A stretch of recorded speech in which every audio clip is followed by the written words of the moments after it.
vamos a hacer algo que me gusta hacer después de cada evaluación, que es, bueno, explicarles a ustedes qué era lo que yo esperaba que ustedes contestaran, cuál es una especie de pauta de corrección, y al mismo tiempo ir revisando cuáles han sido, o cuáles fueron los errores más comunes en la respuesta de las minutas. Yo sé que algunos tienen su nota y algunos no, pero yo creo que les puede servir en ambos casos. Mañana yo espero terminar de mandarlas. Entonces, lo que yo esperaba de ustedes en la minuta era un poco aplicar ese diagrama de flujo que yo les presenté respecto de cómo abordar un caso relativo a protección de datos personales. Entonces, ustedes eran los asesores de esta empresa y lo primero que tenían que hacer ante esta solicitud de Subtel era decir, bueno, Subtel pretende que estos datos son estadísticos y por tanto no hay problema. Así que, ¿son efectivamente estos datos estadísticos o son datos personales?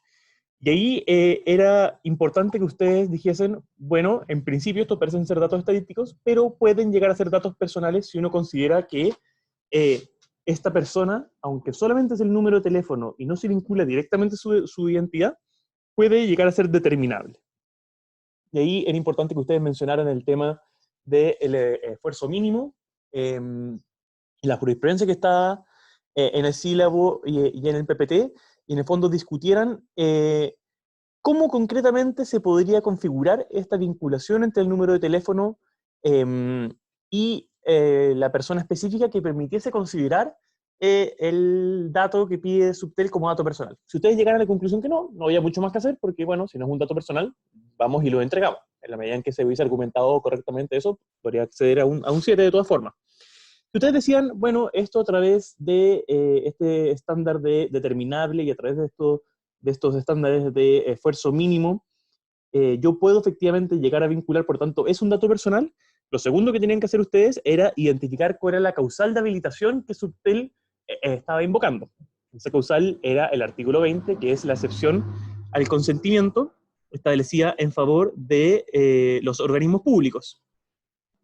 Y lo segundo que tenían que hacer era discutir si dentro de las competencias de Subtel estaba contenido algo que podría decirse que permitiría a la subsecretaría utilizar esta causal para tratar estos datos personales. Y por último, como el artículo 20 no solamente dice los organismos públicos pueden tratar datos personales sin consentimiento, sino que dice con sujeción a las reglas precedentes, ustedes tenían que decir, bueno, esto es un dato personal, bueno, yo creo que no. Puede usted llegar a la conclusión que Subtel no tenía la competencia y por tanto más o menos termina ahí. Ustedes pueden llegar a la conclusión de que sí tienen las competencias, pero luego había que analizar si la solicitud misma cumplía con las reglas precedentes. Y eso era el principio de finalidad, legitimidad, confidencialidad y proporcionalidad. Yo creo que era particularmente importante proporcionalidad, porque aquí se estaban pidiendo todos los datos de todos los titulares para hacer una encuesta. Y las encuestas, por definición, son muestras. Y por tanto, en vez de pedir todos los datos, se podría pedir una muestra a través de una metodología. Entonces yo creo que la solicitud, o sea, primero yo creo que eran datos personales, luego creo que no estaba la facultad del artículo 20, y luego creo que incluso considerando que estaba esa facultad, no se cumplía el principio de proporcionalidad.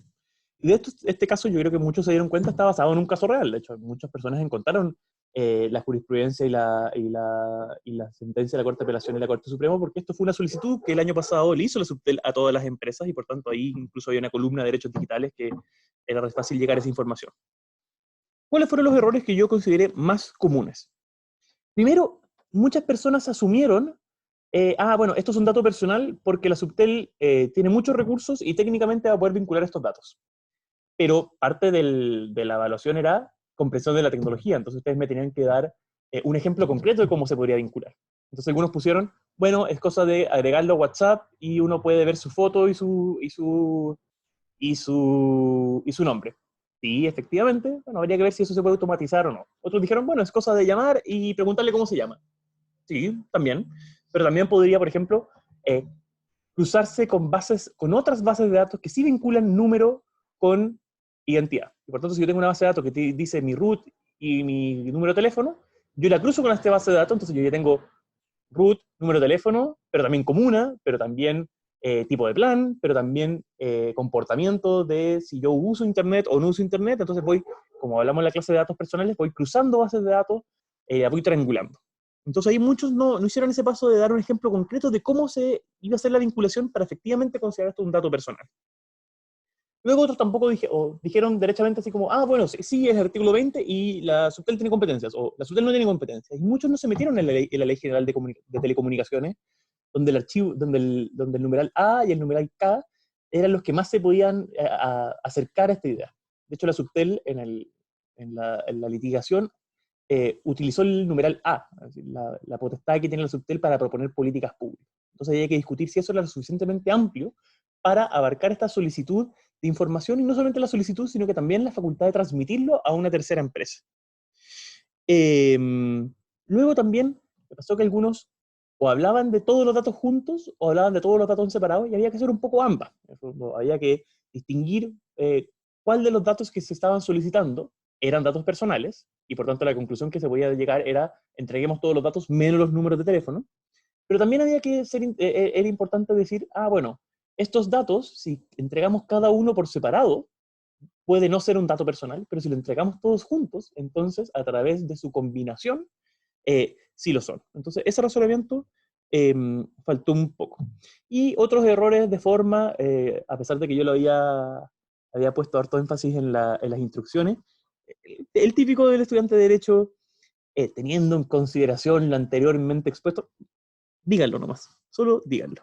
Lo mismo con la minuta ejecutiva, y algunos hablaban de, bueno, la importancia de la tecnología en este siglo, y la autodeterminación informativa como un derecho fundamental autónomo, y puras cosas correctas que están en el curso, etcétera, etcétera. Pero la verdad, muchas personas empezaron a hablar del Reglamento Europeo de Protección de Datos Personales, que está bien, pero esto es una minuta. Entonces lo que quería su jefe era, dígame si esta solicitud corresponde de acuerdo al derecho chileno. Entonces, para eso no, el reglamento europeo, interesante, pero no correspondía. Otros me hablaron del proyecto de ley, que no era la ley vigente. Otros me hablaron de la autodeterminación informativa como derecho, bueno, muy interesante, pero lo importante es que aquí solamente había que llegar a una conclusión en base a la legislación vigente. Entonces en eso fallaron un poco. Gonzalo, justo yo al principio de la clase estaba haciendo esta autocrítica de que me puse a revisar las notas ayer y no alcancé a terminarlas, entonces las fui mandando a medida que las revisaba por orden de abecedario, y no las mandé todas, así que les pido disculpas porque algunos tienen las notas y otros no. Mañana las voy a mandar todas sí o sí. ¿Ya? Entonces es un poco la pauta, lo que yo esperaba de la minuta, y cuáles fueron los errores más comunes.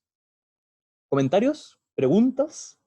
Yo sé que algunos no tienen su nota y otros sí, pero a los que le mandé la nota saben que yo hice una tabla de corrección y les puse comentarios y que está más o menos fundamentado. Andan callados hoy. Profe, ¿Sí? también para tener en cuenta para futuras evaluaciones, o sea, el próximo informe, ¿qué tan detallado tienen que ser los análisis? Por ejemplo, todo tiene que ir con artículo, con cómo específicamente podría hacerse en el caso, conectar los datos y todo eso, o con decir simplemente que el dato de, por ejemplo, el número de teléfono de una de las personas está en muchas bases de datos, basta con decir para decir que es conectable. Sí, mira, a mí me interesa que el desarrollo de la idea sea preciso y sea riguroso. Por tanto, todas las fuentes jurisdiccionales, por ejemplo, es de acuerdo como este punto lo apoya la Corte en su fallo tanto, tanto, punto. O si me van a hablar de artículos, muchos me pegaban los artículos o me pegaban las definiciones, y era como, no, no, no, no. Solo pégueme la parte relevante. Si la parte del artículo 20 lo importante es la competencia, bueno, el término competencia es lo importante. Y lo mismo con el desarrollo de las ideas tecnológicas, en el fondo. A mí me interesa que ustedes o desarrollen una idea que sea autocontenida, o me utilicen una fuente que sea externa que valide esa idea. Entonces, por ejemplo, si ustedes me dicen, bueno, a través de la aplicación Truecaller es posible vincular este número de teléfono con un teléfono, bueno, me ponen una fuente en donde hay una persona que efectivamente explica que Truecaller sirve para eso. Con eso es suficiente. Pero es importante que ustedes presenten la idea desarrollada de forma eh, autocontenida, o utilicen una fuente externa que respalde su afirmación. Y esto es bien importante a futuro. Todo lo que dicen ustedes tiene que o ser algo original, autocontenido, que se sostenga por sí mismo en la forma que lo desarrollaron, o esté fundamentado externamente. Muchas minutos, por ejemplo, me decían, como ha dicho la jurisprudencia, y era como, ya, pero ¿cuál jurisprudencia? Porque me decían, como ha dicho la jurisprudencia tanto, pero no ponían cuál jurisprudencia. Ha dicho la doctrina, ya, pero ¿cuál doctrina? Si ustedes me han dicho que ha dicho la doctrina, tienen que decirme cuál doctrina. Entonces traten de no usar estos comodines, así como, como ha dicho la jurisprudencia. Bueno, si ustedes dicen que jurisprudencia apoya su fundamento, tienen que decirme cuál. Muchos, por ejemplo, me dijeron, es que el Consejo para la Transparencia ha dicho que el número de teléfono es un dato personal. Y el Consejo para la Transparencia no decía eso. El Consejo para la Transparencia decía que el número de teléfono es un dato personal en la medida en que se pueda vincular con una persona, que es bien tautológico, porque es como, es decir, un dato personal es un dato personal mientras cumpla la definición de dato personal. Eh, Gonzalo me dice, puse todo lo que querías, pero no de la forma, y llegué a la conclusión opuesta. O sea, a mí me da lo mismo si llegan a la misma conclusión que yo. Me interesa que haya habido un desarrollo de los conceptos jurídicos que les permitiera sustentar esa. Este es un caso, no es un caso fácil, es un caso en donde, dependiendo de qué lado te toca, hay muy buenos argumentos de lado y lado. Eh, ¿Cómo llega el número de teléfono? Lo busqué en internet y no me llegó. Bueno, es que de nuevo es discutible, en el fondo. Uno podría decir, bueno, es que no es un dato personal porque tú no puedes agregar a una persona a WhatsApp uno a uno y por tanto el esfuerzo es desproporcionado. Entonces, había que jugar con la factibilidad de los mecanismos versus si eso cumplía con el criterio de mínimo esfuerzo, esfuerzo desproporcionado, etcétera, etcétera. Yo creo que un buen argumento es la idea de las bases de datos. Si yo compro una base de datos con root y número de teléfono, bueno, la puedo cruzar con esta base de datos.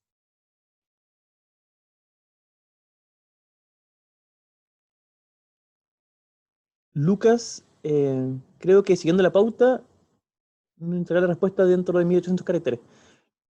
La verdad es que yo creo que sí se puede porque hay varios 7, entonces, si sus compañeros pudieran, yo creo que se puede. Hay varios 7, hay muy buenos trabajos, yo creo que en 1800 caracteres sí se puede. ¿Más preguntas? ¿Comentarios? ¿Están conformes con la evaluación? Es importante que aprendan porque la segunda evaluación va a ser exactamente lo mismo, pero en vez de la unidad sobre datos personales, va a ser sobre una futura unidad. Entonces, es importante que se familiaricen con el formato en el sentido de qué es lo que se espera de ustedes. Tendrás tu nota mañana, Martín, lo prometo. ¿Más preguntas o dudas?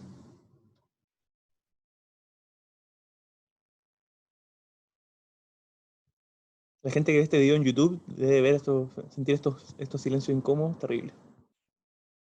Profe, ¿Sí? ¿se me escucha? Sí, Santiago, te escucho. Sí, que yo, por ejemplo, puse 2 principios, no puse los 4 que creo que usted nombró ¿Ya? en la última parte del análisis. Si es que está bien con esos principios o si faltan estos dos que yo no mencioné, por ejemplo, yo puse finalidad y proporcionalidad. Es que mira, yo creo que el más importante por lejos era proporcionalidad. Hay algunos principios que uno no necesariamente tiene que hablar, es que el principio de tanto, por ejemplo, el principio de legitimidad, si tú hablabas de la causal de habilitación del artículo 20 y nunca dices principio de legitimidad, igual estás desarrollando el principio de legitimidad. Entonces, para mí el más importante es el principio de proporcionalidad. ¿No? Están pidiendo muchos datos con algo que se puede hacer con menos datos. Entonces, nosotros, empresa, estaríamos dispuestos a que ustedes nos den una metodología para elegir una cantidad de datos y entregarle esa cantidad de datos, pero no dispuestos, por ejemplo, a entregarle todos los datos, porque eso es contrario al principio de proporcionalidad. Eh, Ustedes podrían hablar del deber de reserva del artículo tanto de la ley 19.628 y no decir principio de confidencialidad. Entonces, no se trata de si ustedes dicen, es que los 4 principios, por ejemplo, hay gente que me explicó cuáles eran todos los principios. No, explíqueme cuáles son los principios que son aplicables a este caso concreto, no todos los principios. Entonces puedes tener perfectamente un 7 habiendo tratado 2 principios solamente, en la medida en que, entre medio está el de proporcionalidad que es el más importante.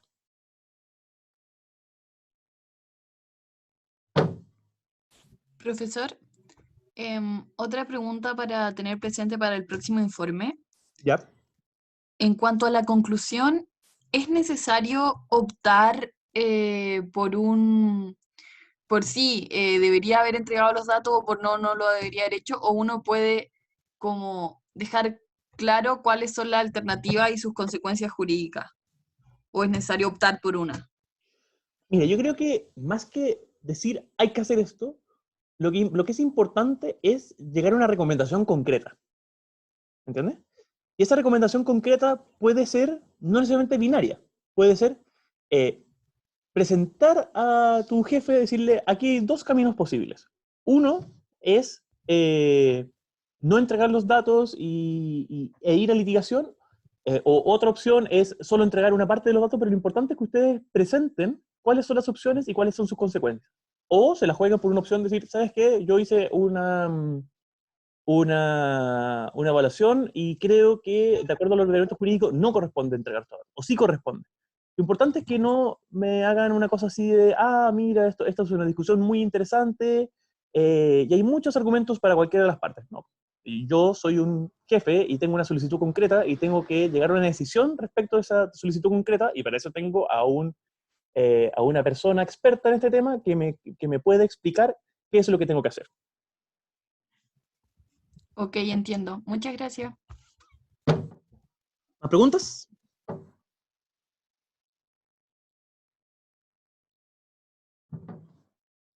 Bueno, cualquier cosa me pueden escribir. Les voy a mandar mañana a todos sus minutas y ahí ustedes me pueden escribir con cuáles son sus dudas, reclamos, derecho a pataleta, etcétera, etcétera. Entonces, Profe, ¿sí? que yo tengo una última pregunta. ¿Ya? Más que nada como una duda para saber. ¿Ya? Que en el caso, la Subtel le pasaba los datos a una empresa externa. ¿Sí? Eso no tenía nada, o sea, no tenía ninguna explicancia jurídica en términos de la competencia. ¿A qué te refieres con competencia?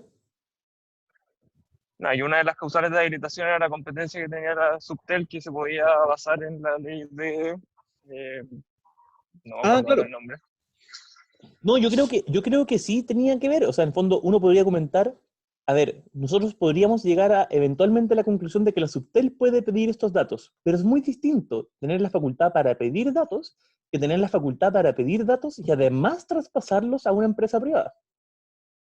Además, eso tenía consecuencias respecto al principio de finalidad, porque, claro, estos datos fueron recogidos para entregar el servicio de telecomunicaciones. Muy distintos es utilizar esos datos entregados para entregar el servicio de comunicaciones y pasárselos a la Subtel. Pero muy, muy distinto es entregar esos datos para obtener el servicio de telecomunicaciones, que se lo pasan a Subtel y la Subtel se lo pasa a una empresa. En fondo, oye, y el principio de confidencialidad, bueno, ¿cómo sé yo? Bueno, al menos el organismo público tiene un deber, tiene una fiscalización, pero ¿cómo sé yo que la CADEM, que la empresa que fue la realidad fue CADEM, efectivamente va a guardar reservas esos datos y después no los va a usar esos números de teléfonos para sus próximas encuestas? ¿Quién me garantiza eso? Entonces yo creo que efectivamente el hecho de que se pasara a una empresa externa sí tenía consecuencias respecto de la habilitación, del principio de finalidad, del principio de reserva. Era, estos son casi todos puros estándares. ¿Cuál es el estándar? ¿Hasta cuándo llega la palabra competencia?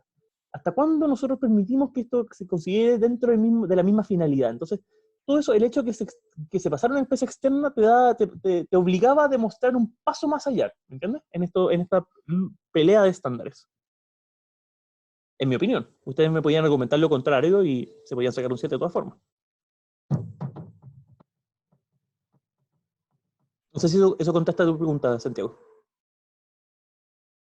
Sí, perfecto. Eso, quería saber. Súper. A mí lo que me interesa es que ustedes no consideren que esta evaluación es arbitraria, impuesta o lo que sea, sino que les sirva para aprender. Porque no sirve que nada que yo haga un instrumento de evaluación que solo sirva para medir cuánto aprendieron, sino que mi idea es que ustedes al momento de hacer las minutas lo utilicen como un momento para aprender respecto de lo que se equivocaron, aprender respecto de lo que se podría hacer mejor, o aprender en el mismo proceso de contestar la minuta. Porque quiere decir que ustedes tuvieron que repasar la materia y aplicarla en el caso concreto. Así que cualquier duda, me llaman. Entonces, después de esa larga introducción, hoy día vamos a hablar de un tema que a mí me apasiona. Yo podría hablar horas y horas de esto. Yo doy la lata con esto, todo el mundo me conoce como la persona latera del voto electrónico. Y a mí me gusta mucho el voto electrónico porque me parece que es tengo un video con mi perrita hablando sobre el voto electrónico, creo que se las mandé. Eh,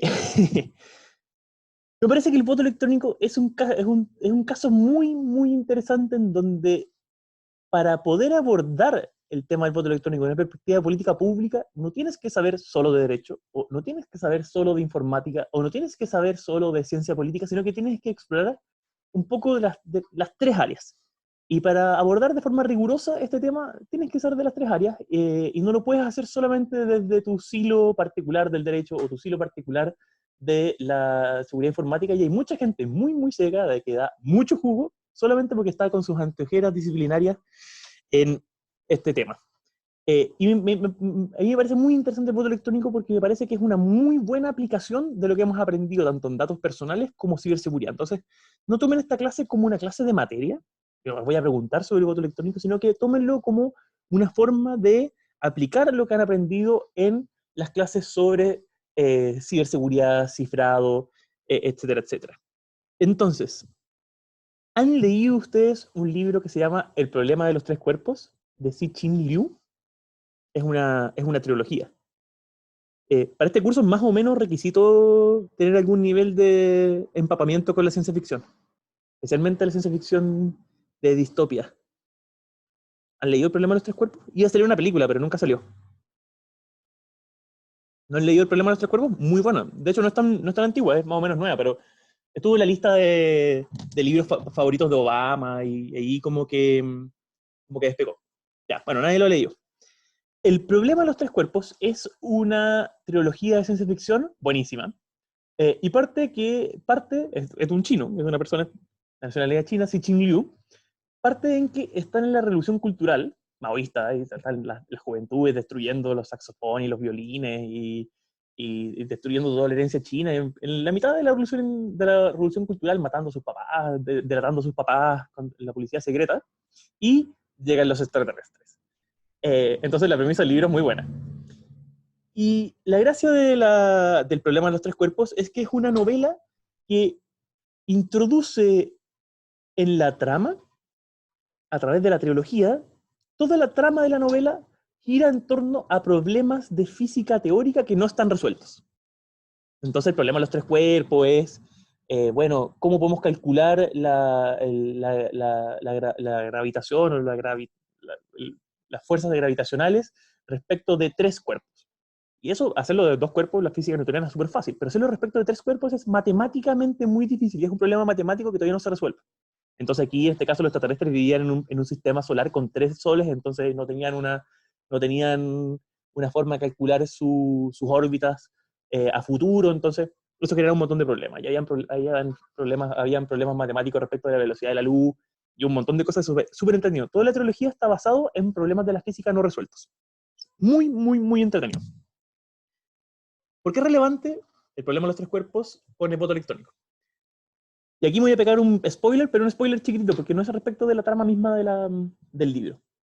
Hay un momento en donde la humanidad dice, bueno, existe la posibilidad muy cierta de que vengan los extraterrestres y nos exterminen. Y al momento de sentirse la humanidad a punto de ser exterminada, dicen, ya bueno, vamos a hacer un montón de cosas, vamos a generar una base, vamos a generar tecnología para defendernos, vamos a un montón de cosas. Y las Naciones Unidas dicen, bueno, vamos a hacer todas estas cosas para tratar de sobrevivir, pero además vamos a generar un programa para mantener viva el patrimonio de la humanidad. Entonces mandan varias sondas como Voyager, etcétera, etcétera. Pero hay un momento que dicen, bueno, dentro del sistema solar tenemos que dejar algún tipo de cápsula, algún tipo de rastro de qué era la humanidad, cuál fue su historia, qué fue lo que hicimos, quiénes éramos, qué pensábamos, etcétera, etcétera. Entonces contratan a un grupo de científicos y les dicen, necesitamos que ustedes lleguen a alguna forma de almacenar información que dure cientos de millones de años. Y los tipos trabajan como 10 años, gastan muchos millones de dólares, y prueban con discos magnéticos, prueban con computación cuántica, y todo se degrada. Pasan millones de años y aunque tú lo dejes en una cueva, lo que sea, los discos se degradan, los USB se degradan, todo lo que tenga soporte físico se degrada al punto que no es capaz de almacenar información por más de un par de cientos de miles de años. No sé, pues el bronce, trataron con bronce, con cualquier tipo de aleación, y todo en algún momento por el paso del tiempo se degrada. Entonces, después de estos 10 años de mucha plata, llegó esta comisión de expertos físicos ultra científicos, y la propuesta que le presentaron a la ONU fue que la única forma de preservar la información respecto de la historia de la humanidad por cientos de millones de años era escribirlo en una pared de piedra con un cincel. Entonces llegaron a la conclusión de que la única forma, después de 10 años de investigar, de mantener la información durante mucho, mucho tiempo, era básicamente hacer lo que habían hecho los egipcios hace 4000 años. Y vamos a ver por qué esto es relevante respecto del voto electrónico. Entonces, voto electrónico. Uno pensaría que alguien como yo, que es apasionado de la tecnología, le encantaría el voto electrónico. Y como muchas cosas, este es uno de los temas en que yo he cambiado de la opinión en la medida en que me he ido metiendo más y más. Y esto es bien interesante porque uno escucha voto electrónico y uno dice, bueno, obvio, las cosas con tecnología tienden a ser mejores. Nuestra cultura occidental, nuestra cultura en el fondo liberal, tiene muy metido en su ADN esta idea del progreso. Entonces, nosotros tenemos que estar constantemente progresando, constantemente haciendo las cosas más eficientes, constantemente avanzando. Hay culturas que no tienen eso. Nuestra cultura occidental sí lo tiene. Y por tanto, cada vez que nos enfrentamos a un problema es, bueno, le metemos tecnología, funciona mejor. Y así como en el caso de mantener la historia de la humanidad, la solución era tallarlo en una piedra, como lo habían hecho los egipcios hace 4000 años, el voto electrónico es una muy buena forma de ejemplificar que, efectivamente, en el 98% de los casos, lo más eficiente va a ser utilizar tecnología. Pero hay un 2% de los casos en donde utilizar tecnología no es la mejor opción. La mejor opción es mantenerte donde estás. Y eso es bien bonito, porque uno siempre piensa tecnología, mejor, más eficiente, más rápido, y sí, eso la mayoría de las veces es cierto, pero no todas las veces. Y el voto electrónico es un caso muy bonito de cuando eso no es así. Entonces aquí nos enfrentamos ya sociológicamente, y hay un autor que a mí me gusta mucho que se llama Morozov, que si ustedes pueden seguir sus columnas, él es muy, muy seco, es un crítico de la tecnología, que tiene una visión muy, muy aguda respecto de lo que él ha llamado tecnosolucionismo. Y entonces, en términos sociológicos, nos enfrentamos a dos aproximaciones grandes, o bueno, tres, respecto de cómo opera este asunto. Y eso nosotros lo vemos en voto electrónico, pero también lo vemos respecto de cómo combatir la seguridad, lo estamos viendo respecto de las aplicaciones para combatir el COVID. Y la primera es el conservadurismo tecnológico. El conservadurismo tecnológico ha existido toda la vida. O sea, hay cómics de cómo la gente se oponía a la electricidad, cómo la gente se oponía a los CR-clears, cómo la gente hoy día se opone al 5G pensando que el 5G te va a generar cáncer. Y hay una tendencia grande, o sea, minoritaria, pero que siempre ha existido a la tecnología esta tecnología nueva es peligrosa, entonces no la adoptemos a menos que la ultra probemos. Ese es el conservadurismo tecnológico. Mucha gente cree que yo soy un conservador tecnológico. Yo creo que no lo soy, pero mucha gente me acusa de eso. Y en el otro extremo está el determinismo tecnológico. Y el determinismo tecnológico es parte del tecnosolucionismo. Lo que te dice es, bueno, la adopción de la tecnología es algo completamente inevitable. Por tanto, tú no sacas nada con luchar contra el voto electrónico, porque el voto electrónico necesariamente en algún momento se va a implementar, porque como es esto, que estamos en el año 2020 y sigamos votando con lápiz y papel. Entonces, esta idea de que todo siempre va a ser mejor con tecnología y por tanto es algo que necesariamente va a pasar. Necesariamente en algún momento todos vamos a trabajar desde la casa. Necesariamente en algún momento todos vamos a tener chips. Necesariamente en algún momento vamos a tener que renunciar a nuestra privacidad. Necesariamente en algún momento vamos a ser como Ghost in the Shell y vamos a vivir una realidad media virtual. Ese es el determinismo tecnológico. Y lo que a mí me parece que es un justo medio aristotélico entre el conservadurismo tecnológico y el determinismo tecnológico es una evaluación de las políticas públicas basadas, por un lado, en una evaluación de riesgo, en términos de ciberseguridad, es decir, cuáles son los pros y cuáles son los contras de cualquier medida tecnológica que nosotros queramos implementar y solo implementarla en la medida en que los pros superen a los contras.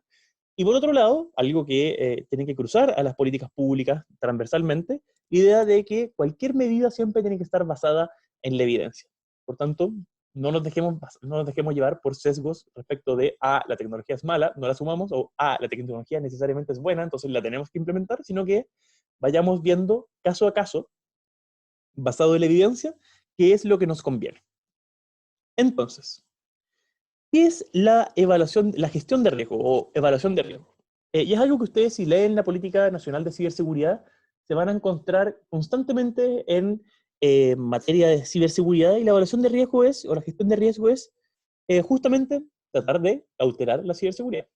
La ciberseguridad entendida como una condición caracterizada por un mínimo de riesgos. Como hablar otras veces de que nunca puede haber nada de riesgo y tiene que ser una minimización de lo más posible, lo menos posible de riesgos dentro de una situación particular. Pero al mismo tiempo, cuando uno hace una gestión de riesgos, uno podría decir, bueno, las transacciones bancarias electrónicas. ¿Cómo hacemos que las transacciones bancarias electrónicas sean más seguras? Y tú puedes hacer mucho más segura una transacción bancaria. Podrías establecer un tercer factor de autentificación. Podrías, por ejemplo, establecer que las transacciones, tú haces la transacción y no llegue hasta en 1 hora más. Pero siempre todo lo que tú hagas va a ser una especie de sopesamiento entre usabilidad o costos versus seguridad. Entonces, ¿qué sacas tú con hacer un sistema extremadamente seguro si nadie lo va a usar? ¿O qué sacas tú con hacer un sistema extremadamente seguro si va a salir tan caro que va a dejar de ser rentable? Al mismo tiempo, tú no puedes hacer un sistema extremadamente usable o extremadamente barato, porque eso te trae costos de seguridad. Y probablemente, si te vulneran el sistema por todas partes, entonces vas a tener más costos económicos. Por tanto, esta gestión de riesgo busca llegar a una evaluación ponderada, sopesada, respecto de cómo, en el fondo, balancear estos distintos bienes. Cómo que un sistema sea seguro, pero usable, y cómo lo hago usable, pero seguro, y llego a una especie de balance. Yo sé que le he dado hartas veces el ejemplo de las transacciones electrónicas, pero es un muy buen ejemplo. La mayoría de las transacciones electrónicas serían en un 95% más seguras si tú les pusieras una diferencia de 10 minutos. Pero los bancos no lo quieren hacer porque a las personas les gusta que la transferencia sea instantánea. Y por tanto los bancos llegan a una gestión de riesgo, una evaluación de riesgo, donde dicen, ¿sabes qué? Yo prefiero no que sean instantáneas y no poner estos 10 minutos, y total, yo contrato un seguro. Y contratar un seguro, económicamente me sale más rentable que perder clientes porque lo quieren instantáneamente. Entonces hay una gestión de riesgo, o una evaluación de riesgo. Entonces la gestión de riesgo pasa por estas distintas etapas. Lo primero es entender cómo funciona tu sistema, cuáles son los procesos, cómo aplico mis procesos, qué es lo que voy a hacer, cómo lo voy a hacer y para qué lo voy a hacer. Entonces, yo quiero hacer una gestión de riesgos, tengo que entender mi sistema. Luego, que entiendo mi sistema, tengo que entender cuáles son las formas en que mi sistema puede fallar. Y por tanto, tengo que entender cuáles son los ataques a los cuales son susceptibles, cuáles son las amenazas y qué es lo que puede salir mal. Luego de que entiendo mi sistema y entiendo qué es lo que puede salir mal, tengo que identificar cómo ese que puede salir mal puede afectar mi sistema. ¿Lo puede echar a perder? ¿Lo puede destruir? ¿Lo puede echar abajo? ¿Cuánto tiempo me demoro en recuperarme de ese ataque? Y al mismo tiempo, ¿cuál es el impacto que ese ataque puede llegar a tener? Por ejemplo, yo llego a la determinación de que mi sistema es susceptible de ataques de denegación de servicio, pero el impacto que tiene eso es que quizás una vez al mes mi página se va a caer por 5 minutos, y la solución a ese problema cuesta 100 millones de pesos al mes. Bueno, uno llega a la conclusión de que el impacto es tan bajo que no se justifica la medida de seguridad. En cambio, si mi conclusión es, esto cuesta 100 millones de pesos al mes, pero si alguien llega a vulnerarlo, pueden borrar toda mi información, y eso me va a costar 1.000 millones de pesos, bueno, entonces la evaluación de riesgo te dice, entonces usa la medida de seguridad. Aquí dicen el portal del OVP. ¿El portal del OVP se cae muy, muy seguido? Yo nunca me he metido que se ha caído, pero tampoco lo uso mucho. Bueno, hay una mala evaluación de riesgo. Entonces, todos los sistemas van a tener riesgos inherentes. Y hay que conocer esos riesgos y también entender al mismo tiempo cuál es el impacto que esos ataques o esas por así decirlo, eventualidades podrían llegar a tener. Y al mismo tiempo, si yo conozco mi sistema, conozco cuáles son las amenazas y conozco cuál es el impacto, tengo que empezar a entender, bueno, entonces, ¿cuáles son eventualmente las medidas de seguridad que yo puedo llegar a tener? ¿Cuáles son los controles? ¿Cuáles van a ser los resguardos que yo, ante esas amenazas respecto de mi sistema, eh, puedo tomar? Y cuando yo tengo todo eso claro, ¿cómo funciona mi sistema? ¿Cuáles son las amenazas?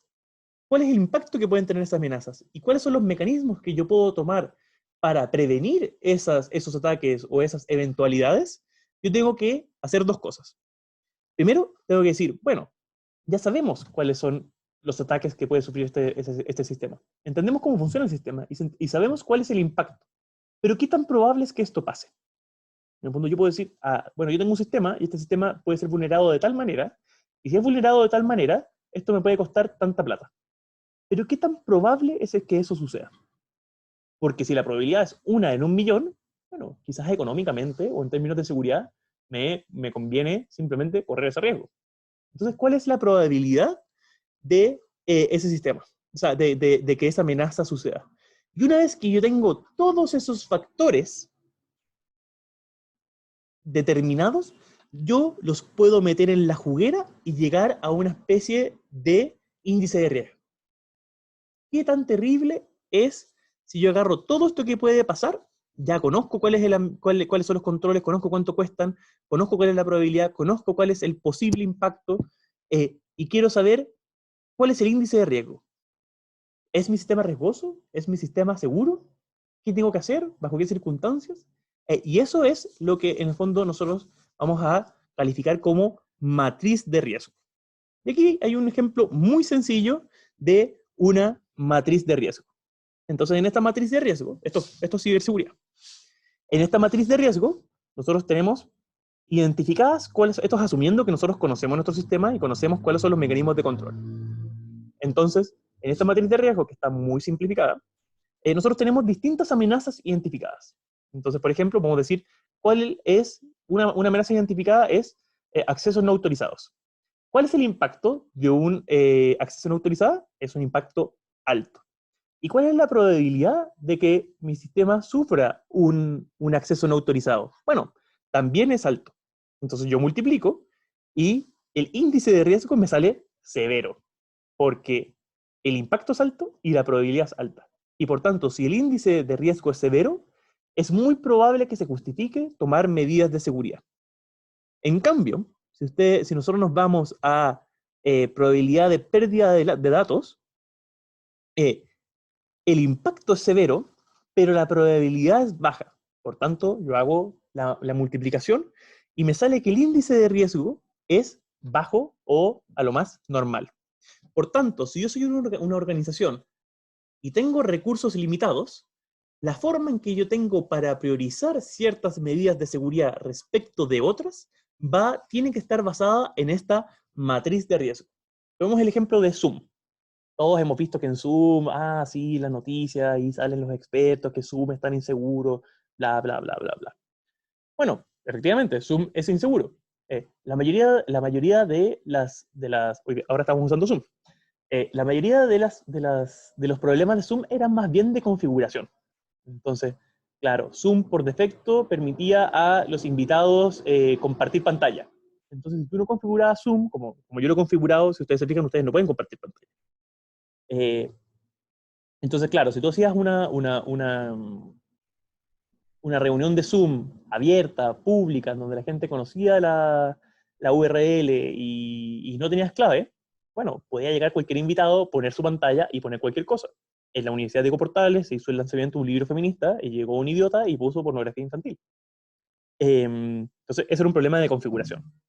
Al mismo tiempo, la ID de las URL de las reuniones no se hacía de acuerdo a las mejores prácticas que sean URLs largas y generadas aleatoriamente, sino que eran URLs basadas en números. Entonces los chistositos podían agarrar zoom.com/ y poner cualquier número y apretaban enter y podían entrar a una reunión, si le chuntaban, podían entrar a una reunión aleatoria. Entonces era una mala práctica y se corrigió. Y hay otros problemas que eran más bien de términos y condiciones. La idea de que Zoom podía mandar información respecto de la reunión a Facebook, aunque tú no tuvieras Facebook, se hizo el escándalo y lo arreglaron. Pero en términos de seguridad propiamente tal, y todas esas medidas, en el fondo, que tú dices, oye, pero ¿cómo es posible? Era porque Zoom estaba sumamente diseñado para promover la usabilidad. Como nosotros queremos un servicio que sea súper sencillo y súper fácil de usar, y por eso la gente lo adoptaba tanto, porque Zoom, bueno, tú llegabas y hacías ya así la reunión, clic, clic, clic, y tenías una reunión y funcionaba bien. Entonces ellos habían optimizado su sistema para la usabilidad. Y por tanto la gente le empezó, como empezó a usarse mucho Zoom, la gente le empezó a echar ojo y bueno, empezaron a surgir todos estos problemas. Pero en términos de seguridad informática, cualquier, me- cualquier sistema que tú le pones la cantidad de ojos que le pones a Zoom, van a empezar a salir yayitas. ¿Sí? Todos estos sistemas están llenos de problemas de seguridad informática, de problemas en el código y un montón de cosas. Entonces, básicamente cualquier servicio eh, tiene vulnerabilidades y si tú las tratas de encontrar, las vas a pillar. Eh, el problema de Zoom era que estaba específico, o sea, particularmente diseñado para promover la usabilidad en desmedro de la seguridad. Y como eso empezó a ser un problema económico, bueno, empezaron a ponerle más medidas de seguridad. Preguntas hasta el momento. Ahora estamos haciendo un breve repaso complementando la clase de ciberseguridad. Pero ahora ya vamos a pasar al voto electrónico y las particularidades del voto electrónico y cómo vamos a aplicar estos criterios de ciberseguridad. Entonces, preguntas. Preguntas, preguntas. Pregunta foro. Signo de interrogación. ¿Está claro hasta el momento? ¿Qué es lo que es una evaluación o una gestión de riesgo? ¿Y cómo se vincula con la ciberseguridad? ¿Y por qué la ciberseguridad es una condición caracterizada por un mínimo de riesgo? Porque tú nunca vas a tener esto. Nunca vas a tener, en fondo, recursos para aplicar todas estas medidas de seguridad. Y lo más probable es que si tú aplicaras todas estas medidas de seguridad al máximo, te quedaría un producto muy difícil de usar. Entonces siempre es una especie de malabarismo entre seguridad, usabilidad, costos, beneficios, riesgos, etcétera, etcétera. Ya, me dicen que está todo claro. Cuando no hay preguntas, uno nunca sabe si uno está explicando muy bien o Profesor, ustedes no están entendiendo. ¿Sí, Camila? sí, solo tengo una pregunta. ¿Ya? ¿El instrumento de gestión de riesgos toma en cuenta las otras variables o solamente arroja qué tan probable es o cuál es, no sé cómo decirlo, estoy un poco enredada? ¿El instrumento toma en cuenta las variables ajenas al riesgo o solamente te dice qué tan severo es un riesgo y después uno tiene que tomar los resultados de ese instrumento y compararlo con cuánto costaría solucionar este problema y etcétera? Muy buena pregunta. Una cosa es la matriz de riesgo, que te llega un resultado de un índice de riesgo. Y otra cosa es el proceso de la gestión de riesgo. Entonces, para poder hacer una gestión de riesgo adecuada, tú tienes que calcular el índice de riesgo. Y eso lo haces a través de esta matriz. Entonces, el índice de riesgo, aquí es normal, elevado, severo, es un insumo. Este índice de riesgo generado a través de la matriz de riesgo es un insumo para la gestión de riesgo. Entonces, yo hago una gestión de riesgo y digo, bueno, ¿qué pasa con la pérdida de datos? Ah, eso es bajo. Y como es bajo, no vale la pena invertir en eso. En cambio, la posibilidad de acceso no autorizado, el riesgo es severo. Y por tanto, sí vale la pena invertir. ¿Por qué? Bueno, si tú tienes mucho dinero, puede que tengas la posibilidad de implementar todas esas medidas de riesgo. Pero si no tienes tanto dinero, vas a tener que priorizar.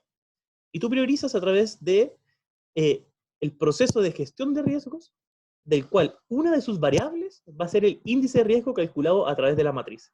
Otras variables va a ser cuánta plata tiene tu empresa, cómo afecta eso la usabilidad del producto, cuál es la impresión que tú quieres dar en términos de al resto del el mercado. Tú puedes ser una aplicación que le dé lo mismo a la seguridad.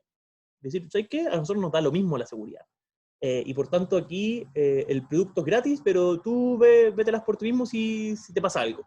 Bueno, es una posibilidad que uno toma a través del proceso de gestión de riesgo. Pero el índice de riesgo calculado a través de la matriz es uno de los insumos.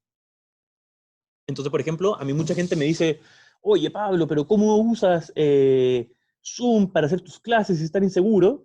Yo les digo, bueno, pero es que todo cálculo, toda gestión de riesgos en materia de ciberseguridad tiene que ser tomado en concreto. Entonces, ¿tendría yo una sesión terapéutica con un psiquiatra a través de Zoom? Probablemente no. ¿Tendría yo una reunión política de una colectividad política a través de Zoom? Probablemente no. ¿Tendría yo una clase que de todas formas voy a subir a YouTube? Sí, porque si alguien entra aquí, que ustedes ven que yo no le pongo clave, porque bueno, que si alguien entra aquí, está bien, puede hacer preguntas, a lo más yo lo muteo y lo echo, pero no hay problema. Y me tomé la medida de desactivar que ustedes puedan compartir pantalla porque siento un chistosito y pone aquí que yo soy un guatón no sé cuánto, ya, que lata, ¿cachai? Pero en el caso concreto de Pablo Violía haciendo clases, el riesgo, o sea, la posibilidad puede ser mediana, pero ¿cuál es el impacto? El impacto sería más o menos bajo. Entraría acá alguien aquí, se pondría a gritar, no podría compartir pantalla, lo que estamos discutiendo no es reservado ni secreto, igual lo vamos a subir a YouTube. Por tanto, el impacto es bajo. Entonces, el índice de riesgo de qué pasa si me vulneran mi sesión de Zoom es bajo. En cambio, si yo estoy teniendo una reunión política para determinar cuál es el próximo candidato de mi colectividad, bueno, el impacto es alto. Y si además yo uso un servicio que es inseguro, entonces la probabilidad es alta y el índice de riesgo me va a salir alto. No sé si eso contesta tu pregunta. Sí, ya entendí. Muchas gracias. Súper. Entonces, apliquemos esto que hemos aprendido al caso del voto electrónico. Y, como les decía, la evaluación de riesgo siempre pasa por un tema de pros y contras. Yo quiero implementar algo, y ese implementar algo va a tener cosas positivas y va a tener cosas negativas. Esto es algo que ustedes van a tener que hacer en políticas públicas constantemente. Entonces, ¿cuáles se supone que son los pros del voto electrónico? La primera es que se supone que produce mayor participación, lo cual es muy discutible, lo podemos conversar más adelante. También el voto electrónico entrega los resultados de forma más expedita. Una vez que se cierran las mesas, los resultados ya deberían estar porque no hay que pasar por un proceso de conteo manual. Luego, se supone que tiene menores costos, que también es bien discutible porque los sistemas se tienen que actualizar y tienen que cambiar cada cierto tiempo, se tienen que parchar, entonces es más barato si tú no haces nada y por tanto es muy inseguro, cuesta más o menos lo mismo si tú efectivamente tomas las medidas necesarias de ir parchando, actualizando, cambiando los equipos, etcétera, etcétera. No te produce votos nulos, como pasa en el voto en papel, especialmente en los países en donde no tienen lápiz y papel, sino que tienen, por ejemplo, en Estados Unidos, tenían unos punch cards, que eran unas tarjetas que se le hacían hoyos.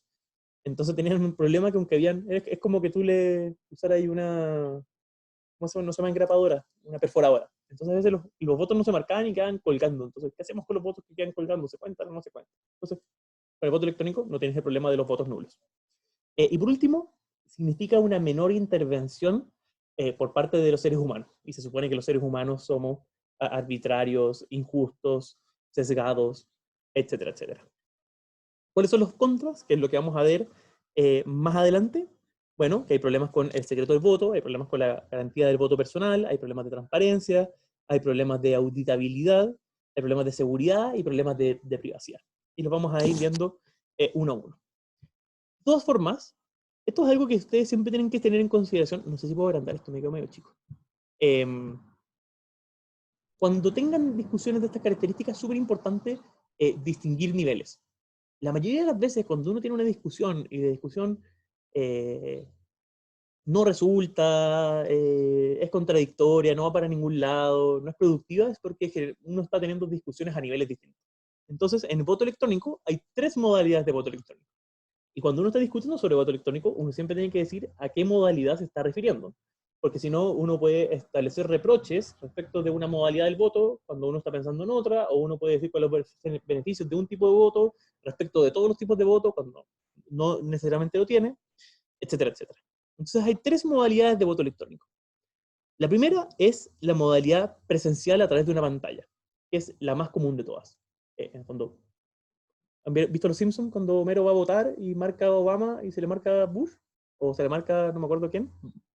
Bueno. McCain. Sí, se le marca McCain.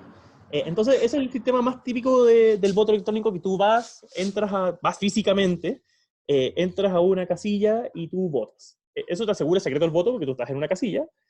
La pregunta es, bueno, si igual tengo que ir a votar, ¿cuál se supone que es el beneficio? Si tú estás agregando un factor, un vector de riesgo como es un computador. Es más fácil hackear un computador que intervenir la urna. Luego tienes voto electrónico con respaldo en papel. Es decir, yo voto en la pantalla, pero me tiro un talonario, y ese talonario es un respaldo de mi voto. Y por tanto, esa es la modalidad más segura del voto electrónico. Y la tercera modalidad es el voto electrónico por Internet.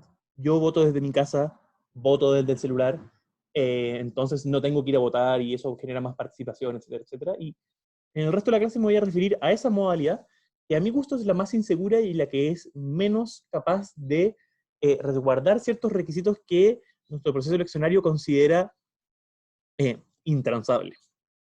Entonces ahí vamos a ir viendo cuáles son las objeciones en términos de seguridad informática, cuáles son los riesgos, o sea, cuáles son los reproches que uno puede hacer en términos jurídicos, es decir, de derechos que esto puede infringir, pero también objeciones que son de carácter de políticas públicas. ¿Conviene hacer esto o no conviene hacer esto? Y en ese es efectivamente necesario hacer esta evaluación de riesgos a través de esta matriz de riesgo que yo le estaba comentando a ustedes anteriormente. Entonces, primero, desde el punto de vista de la seguridad, y como ustedes van a ser abogados expertísimos en derecho y tecnología, es importante que manejen esto. No es necesario que sepan cuáles son las vulnerabilidades, cómo funciona el código, cuáles son todos los protocolos de cifrado, pero sí que entiendan la tecnología lo suficiente para poder manejar, en el fondo, las consecuencias regulatorias de esta tecnología. Y lo primero que ustedes ya tienen claro es que no hay sistemas 100% seguros. Hay sistemas que tienen niveles de seguridad y o sea, llegar a la consideración respecto de cómo puede ser vulnerado no es un asunto de, no es condicional, no es puedo vulnerarlo o no puedo vulnerarlo. Yo lo puedo vulnerar. La pregunta es cuántos recursos yo tengo que invertir. Entonces, aquí generalmente la respuesta es que vamos a tener unas máquinas que no están conectadas a Internet. Pero si ustedes se acuerdan de la clase de ciberseguridad, nosotros vimos el caso de Stuxnet, que era el sistema del reactor nuclear de Irán. Y en Irán también dijeron, bueno, nosotros no vamos a conectar a Internet nuestro reactor nuclear. Y como no está conectado a Internet, no van a poder infectarnos. Gracias horror, porque existen otras formas de infectar un sistema informático que no necesariamente es por Internet. Y dos de esas principales formas de infectar un sistema que no está conectado a Internet es primero a través de mecanismos físicos. Yo tengo una persona y esa persona metió un pendrive. Yo tengo una persona y esa persona fue capaz de introducirlo a través del CD, a través de cualquiera de los puertos. Entonces yo fui físicamente e intervine ese sistema informático y fui capaz de infectarlo. Pero otro tipo de ataque, que es más sofisticado, es los ataques que se llaman upstream. Entonces, lo que yo voy a hacer para infectar este sistema, y esto parece de ciencia ficción, pero se hace, es que yo voy a infectar o voy a aprovecharme de una vulnerabilidad de algunas de las herramientas que utiliza este sistema. Entonces, por ejemplo, yo soy capaz de insertar un gusano o insertar un código malicioso en un programa que utiliza el reactor nuclear de Irán para hacer funcionar su sistema. Y por tanto, aunque nunca estuvo conectado a Internet el reactor nuclear de Irán, al momento de utilizar el programa que yo fui capaz de infectar para su operación, yo soy capaz de infectar el reactor nuclear de Irán, aunque nunca me introduje directamente. Y eso pasa. Y entonces, ya sabemos que hay formas de infectarlos, incluso cuando no están conectados a Internet. Y aquí la pregunta es, de nuevo, un tema de recursos. Entonces, ¿se acuerdan cuando hablamos de la distinción de que algo sea seguro en términos anglosajones? Es decir, esta distinción entre safety y security. ¿Quién se acuerda de la distinción entre safe y secure? De aquí, en esta distinguida clase.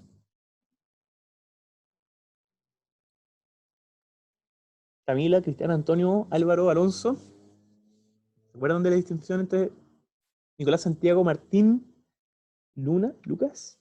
¿Alguien se acuerda de la distinción entre safe y secure? ¿No se acuerdan? Ya.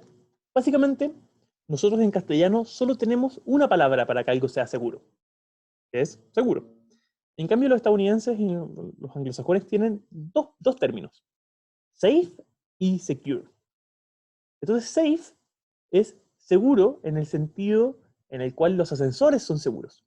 En el fondo, el ascensor dice, yo funciono de tal manera, y si nadie me molesta, yo voy a funcionar de formas, y me hacen el mantenimiento, mi operación no va a traer consecuencias ulteriores. Y por tanto, yo voy a funcionar y no me voy a caer. Eso es safety. En cambio, security, seguridad en el sentido, por así decirlo, defensivo, es seguro en el sentido que un candado es seguro, ¿sí? Diseñado para soportar un ataque. Y el candado te va a decir, yo, aunque alguien trate de romperme, soy capaz de resistir un Napoleón. Porque me construyeron para resistir un Napoleón. Entonces le voy a decir al candado, bueno, y si yo traigo un soplete de no sé qué, el candado te va a decir, bueno, ya, un soplete no, porque no estoy diseñado para soportar un soplete, pero estoy diseñado para soportar un Napoleón.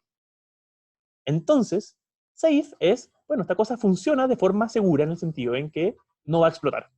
En cambio, security es, esto está pensado para contextos adversariales. Por tanto, está pensado para operar aunque alguien lo quiera sabotear. El problema es que nosotros pensamos en el proceso democrático como un problema de seguridad en el sentido de safety. Ah, bueno, probamos este software en la oficina y funcionó perfecto. Así que de que cuenta los votos, cuenta los votos. Pero el problema es que las elecciones democráticas son contextos adversariales. Esto quiere decir que pueden haber actores, tanto internos como externos, interesados en sabotear el proceso democrático. Ya sea porque no saben que van a perder, ya sea porque quieren introducir, en el fondo, incertidumbre en un país, te puede atacar una potencia extranjera, etcétera, etcétera.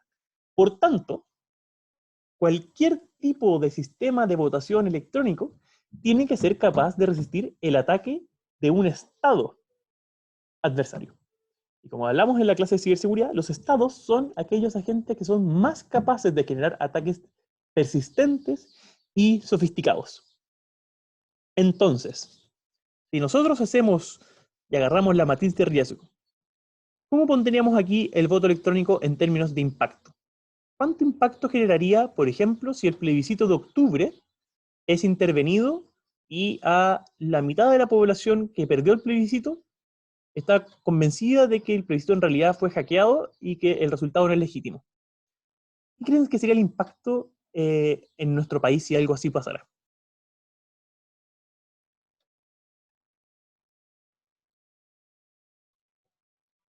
Alto, medio, muy alto. ¿Y cuál es la probabilidad? Bueno, la probabilidad puede ser baja, pero el impacto es tan alto que tú haces el cálculo y el índice de riesgo te sale más o menos alto. Puede que la probabilidad es muy baja, pero el impacto es tan alto que el índice de riesgo te sale muy alto. En particular, si tú lo comparas con usar lápiz y papel, que la probabilidad es muy baja, como vamos a hablar un poquito más adelante. Por tanto, ya que muchas máquinas electrónicas han mostrado tener severos problemas de vulnerabilidad, y aquí los tipos de la DEFCON, que son la reunión anual más importante, gente dedicada a la seguridad, todos los años agarran una máquina y la ponen, y ponen a unos niños de 15 años, y los niños de 15 años en 15 minutos ya vulneran la máquina. En el fondo estos sistemas están diseñados por empresas. Y esas empresas no son capaces de generar mecanismos de seguridad lo suficientemente robustos para defenderse de un ataque de un estado adversario. A lo sumo, son capaces de asegurar que su sistema haga lo que dice hacer. Incluso muchas veces no aseguran eso. En el fondo, en la elección de la UDI, en la elección de Ciudadanos, en la elección del Parque Alberto Hurtado, en la elección de la NEF, no hubo un tercero adversario con muchos recursos que se propuso sabotear esas elecciones. Pero esas elecciones de todas formas fracasaron. Bueno, la elección del Parque Hurtado en realidad no fracasó, pero los datos de los votantes se filtraron, lo cual es muy grave. Entonces, en esos casos, la UDI, Ciudadanos, la NEF, el Parque Hurtado, ni siquiera se está cumpliendo con el requisito de seguridad en sentido de safety, porque el sistema falló aunque nadie lo estaba atacando. Entonces, ¿cuántas vulnerabilidades existirán si un tercero se propone sabotear esas elecciones? Y eso es muy alto. Y por tanto, dentro de esta matriz de riesgo, si nos estamos diciendo que el impacto de que algo así suceda es extremadamente alto, ¿conviene utilizar un sistema que nosotros sabemos que es bastante inseguro? No, porque el índice de riesgo te da muy alto. Entonces, esos son los problemas de de seguridad en el sistema. Sin embargo, yo les había comenzado que este no es un tema exclusivamente de seguridad informática, sino que es una discusión de política pública que cruza varios elementos. Entonces ustedes como abogados dedicados a la tecnología los tienen que manejar en todo lo... Y ahí ustedes se van a diferenciar en el fondo, porque hay gente que le gusta discutir el tema del voto electrónico solo en términos de cifrado, de cosas técnicas, pero la ciberseguridad es más que eso. La ciberseguridad siempre tiene que tener en consideración el factor humano. Si tú no tienes en consideración el factor humano al momento de hacer una evaluación de riesgo, y lo haces única y exclusivamente en función de los programas, de los fierros, de los programas, vas a hacer una mala evaluación de riesgo. Porque la ciberseguridad, el factor humano, como lo vimos, es el factor más importante al final del día. Entonces, pensemos si el sistema, ya estamos entrando en elementos más jurídicos. ¿Es fiscalizable el sistema? Porque uno de los valores que nosotros, en el fondo, valoramos de un sistema democrático es que sea fiscalizable por la totalidad de la población. Es decir, un sistema tiene que ser, de elección democrática, tiene que ser transparente. Entonces, si el sistema no es transparente, bueno, nosotros pasamos a confiar. Y el sistema tiene que estar diseñado para no tener que confiar en una entidad específica. Nosotros no confiamos en el gobierno al momento de realizar elecciones democráticas porque sabemos que un gobierno puede intervenirlas. Y por tanto tenemos un servicio electoral que es autónomo. Y por tanto tenemos vocales de mesa. Y por tanto tenemos apoderados de mesa. De forma tal de que la sociedad en su conjunto fiscalice el proceso.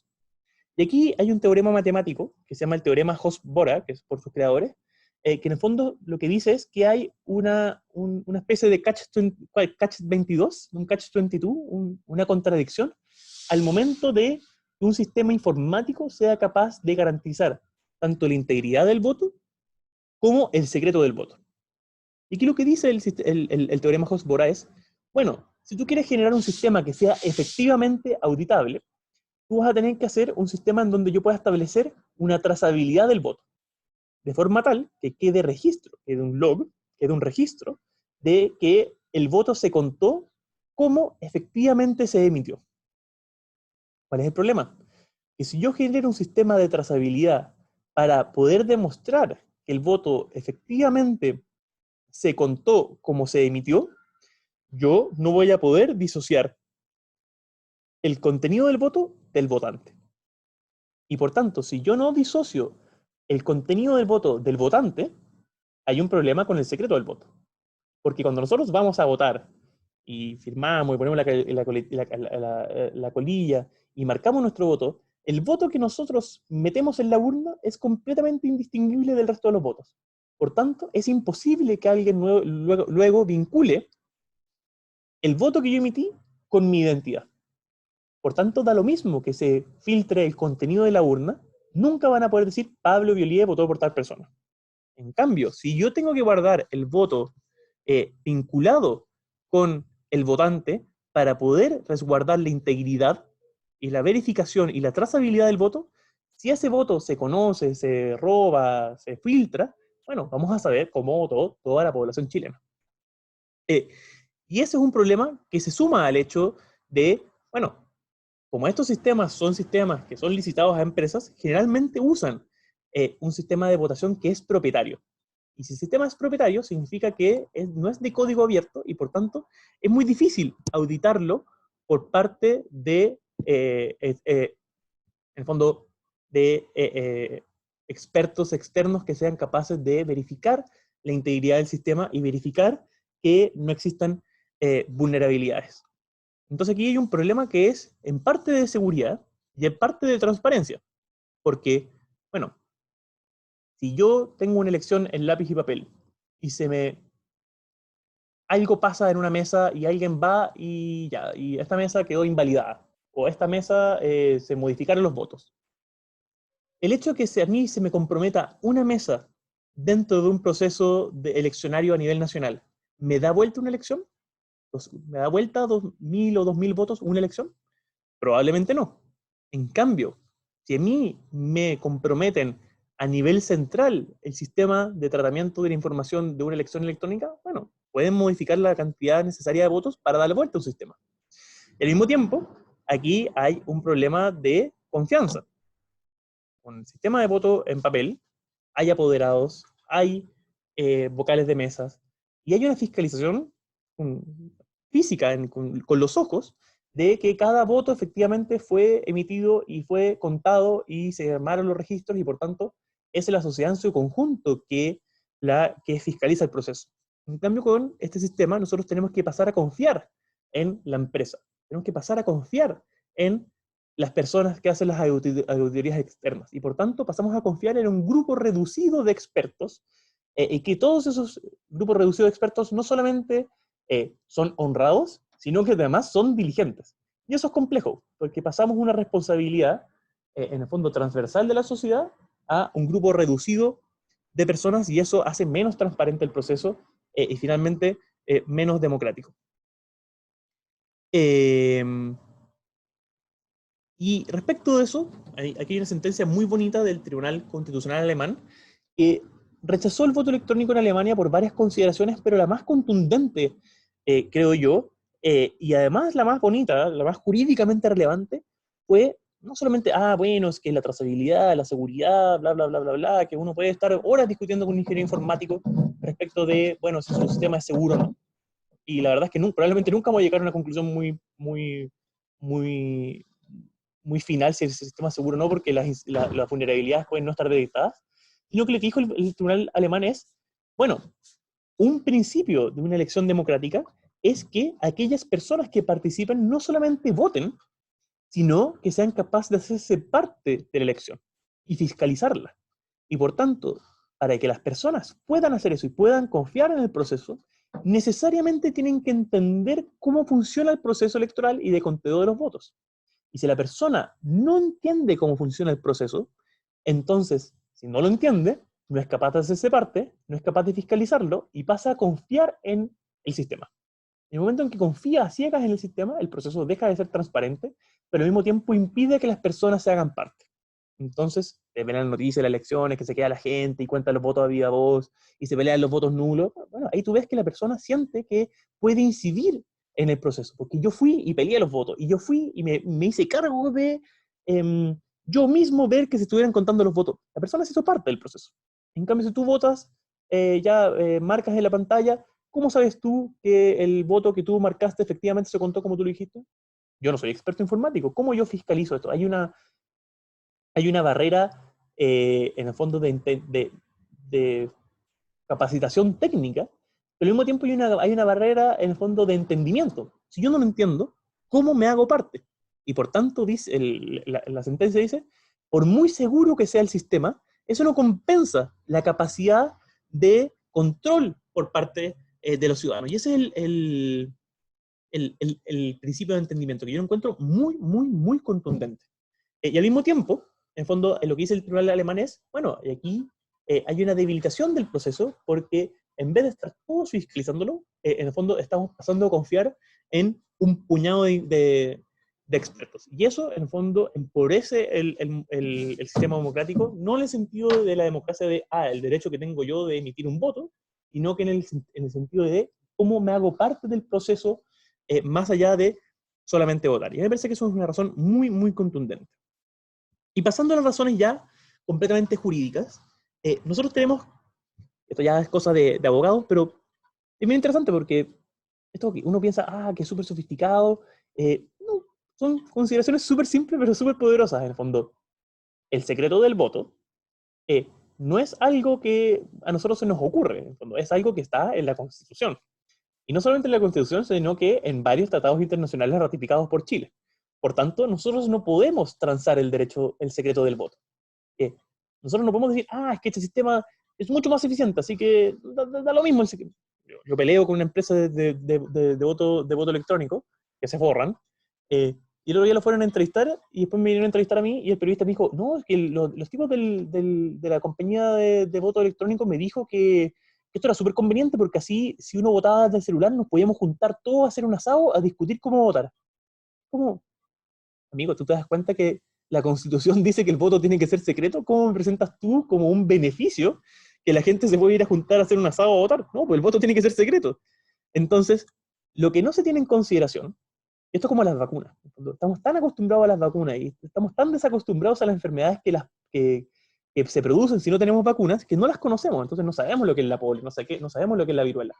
Bueno, nosotros estamos tan desacostumbrados a la extorsión electoral, al acarreo y un montón de cosas que sucedieron los primeros 150 años de nuestra república, que ya no nos preocupan.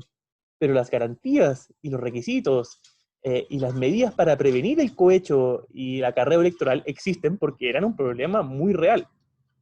Entonces, generalmente se entiende que el secreto del voto es una especie de garantía que busca evitar que un tercero te extorsione. Y claro, tiene todo el sentido del mundo.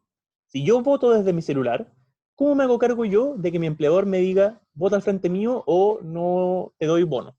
O que mi padre, yo soy un adolescente y tengo mesada, que mi padre me diga, vota por mi candidato o no te doy mesada. O mi pareja abusadora me diga, vota por tal persona aquí al frente mío o ya verás lo que te va a pasar. Bueno, eso también es cierto. El voto secreto impide que las personas sean sujetos a extorsión. Pero al mismo tiempo, el voto secreto está pensado para que el votante mismo no sea capaz de generar prueba de cómo votó. Aquí, la tesis de pregrado de Arturo Prat, que está ahí en la Facultad de Derecho y está desde el año Ñafle, Arturo Prat hace su tesis de pregrado, como de 30 páginas, en la ley electoral. Y lo que dice Arturo Prat es, nosotros, el Estado, se tiene que hacer cargo de poner el papel para las elecciones. Porque antes el Estado no ponía el papel, entonces uno iba a votar y tenía que llevar su papel. Entonces, claro, yo ponía un papel de tal color, entonces la persona que me regalaba un zapato antes de votar y un zapato después de votar, yo le decía, oye, el papelito que es medio rosado es el mío, entonces ahí vaya a ver que voté por tu candidato.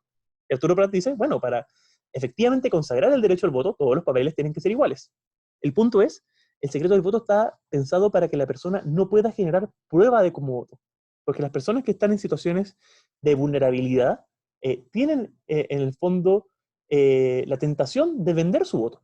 Y nosotros tenemos que prevenir, por un lado, que las personas sean extorsionadas, pero prevenir que las personas no puedan generar prueba de cómo votaron. Y si yo hago eso a distancia, no hay ninguna forma de prevenir que las personas voten frente a otras. De la misma forma, el hecho de que el voto sea intransferible también es una garantía constitucional y es una garantía consagrada en los tratados internacionales. De que hay un problema también es de ciberseguridad, que es la autenticación. ¿Cómo yo me aseguro que la persona que está votando efectivamente es la persona que está autorizada para votar? Y aquí se ha dicho, bueno, es que hagámoslo por clave única, hagámoslo con tal sistema. Bueno, pero si son sistemas basados en credenciales, yo puedo ceder mis credenciales. Yo le puedo pasar a mi polola mi root y la clave única, y decirle, oye, sé que estoy súper apurado, no alcanzo a votar, vota por mí. Esa es la versión inocua. Bueno, pero si estamos hablando de que en los procesos electorales uno puede estar sujeto a extorsión o uno puede estar sujeto a la tentación de vender el voto, bueno, ¿qué impide que las personas pobres le digan a cualquier persona, operador político de no sé qué partido, oye, mira, te vendo mi root y mi clave única por 2 lucas, y ahí tú ves por quién votáis? Entonces, ¿cómo se garantiza, en el fondo, la no transferibilidad del voto cuando el sistema está pensado a distancia y está basado en credenciales? Y eso, nuevamente, es un bien intransable. Nosotros no podemos transar el hecho de garantizar el secreto y el hecho de que el voto sea personal. Simplemente porque son demasiado importantes en el proceso democrático. Y por último, si tenemos todos estos factores, tenemos que meterlo en esta evaluación de riesgo. Lo tenemos que meter en esta matriz en el sentido de, primero tenemos que generar el índice de riesgo. El impacto es muy alto, la probabilidad no es tan pequeña porque los sistemas han demostrado ser inseguros. Bueno, entonces, eso es algo negativo. Luego tenemos negativos que no se asegura el secreto del voto. Luego tenemos negativo que no se asegura el voto presencial. Luego tenemos negativo que no se asegura el principio de entendimiento. Luego tenemos negativo que la sociedad no puede fiscalizar en su conjunto el proceso y tenemos que pasar a confiar en un puñado de expertos. ¿Qué es lo positivo? Bueno, sale más rápido. Bueno, y hoy día no salen rápido, vamos a tener resultados a las 7 en vez de a las 9, eso nos genera efectivamente algo particularmente positivo como para equilibrar todos los contra. Ah, bueno, es que esto va a salir más barato. Pero, ¿cuánto más barato? ¿Es efectivamente más barato? Bueno, es que esto va a generar un mayor participación electoral. Bueno, vamos a Estonia. ¿Ha mejorado la participación electoral desde las últimas 3 elecciones que ha habido voto a distancia? Ha mejorado solo un 2%.